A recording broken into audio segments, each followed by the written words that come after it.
আসসালামু আলাইকুম। আশা করি আপনারা সবাই ভালো আছেন। আজকে আমার এই কলিজার ঠান্ডা করা পুষ্টিকর রেসিপিটা কেমন হয়েছে আমাকে অবশ্যই বলবেন আপনারা। আর এই সুন্দর রেসিপিটা আপনারা অবশ্যই বাসায় ট্রাই করবেন। যেমনি খেতে ঠান্ডা হয়ে যাবে দিলটা। আবার কলিজার ঠান্ডা করা রেসিপিটার জন্য শাকগুলোকে ভালো করে দিয়ে আমাকে সিদ্ধ করে নিতে হবে। শাকগুলো ধুয়ে নিয়েছি, এখন দিয়ে দিচ্ছি।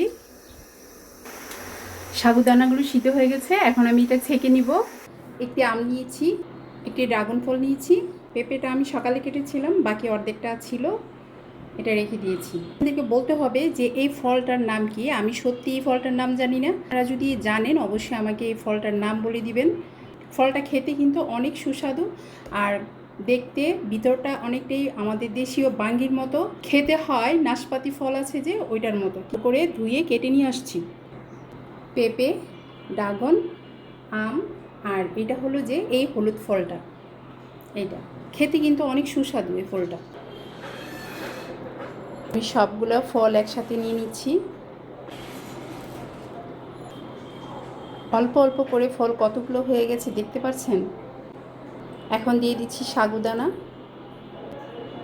এখন আমি দুধের মধ্যে চিনি গুলিয়ে নিব, কারণ আমার মিষ্টিটা অবশ্যই লাগবে। মিষ্টিটা অবশ্যই বুঝে শুনে দিতে হবে। আমি 3 চামচ চিনি দিচ্ছি, আপনারা আপনাদের মতো করে চিনিটা দিয়ে দিবেন। ভালো করে এটা গলিয়ে নিতে হবে চিনিটা। এখন আমি চিনি মিশ্রিত দুধটা এই ফ্রুটগুলোর মধ্যে ঢেলে দিব। কালারটা খুব সুন্দর লাগছে না? ড্রাগনের কালারটা দুধের সাথে খুব ভালো করে মিলে গেছে, আর দেখতেও কিন্তু খুব সুন্দর লাগছে। চাইলে আপনারা আরও বিভিন্ন ধরনের ফ্রুট অ্যাড করতে পারবেন। কলিজা ঠান্ডা করা পুষ্টিকর রেসিপি, আর এটা অবশ্যই আপনারা বাসায় ট্রাই করবেন। আর সাথে যদি দেওয়া হয় কিছু বরফ কুচি, তাহলে তো আর কোনো কথাই নেই। খেতে তো অনেক সুস্বাদু হবে, আর আসলেই কলিজাটা পুরোই ঠান্ডা করে দিবে।